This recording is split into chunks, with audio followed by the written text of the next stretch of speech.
ಪತಿ ಚಾಕೊಲೇಟ್ ತಂದು ಕೊಡಲಿಲ್ಲ ಎಂದು ಮಹಿಳೆಯೊಬ್ಬರು ನೇಣು ಬಿಗಿದು ಆತ್ಮಹತ್ಯೆಗೆ ಶರಣಾದ ಘಟನೆ ಬೆಂಗಳೂರಿನ ಹೆನ್ನೂರು ಪೊಲೀಸ್ ಠಾಣಾ ವ್ಯಾಪ್ತಿಯಲ್ಲಿ ನಡೆದಿದೆ.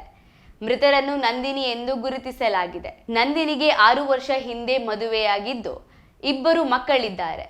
ನಂದಿನಿ ಪತಿ ಸಲೂನ್ನಲ್ಲಿ ಕೆಲಸ ಮಾಡಿಕೊಂಡಿದ್ದು, ಬೆಳಿಗ್ಗೆ ಪತಿ ಕೆಲಸಕ್ಕೆ ಹೋಗುವಾಗ ಚಾಕೊಲೇಟ್ ತೆಗೆದುಕೊಂಡು ಬರುವಂತೆ ಹೇಳಿದ್ದಳಂತೆ.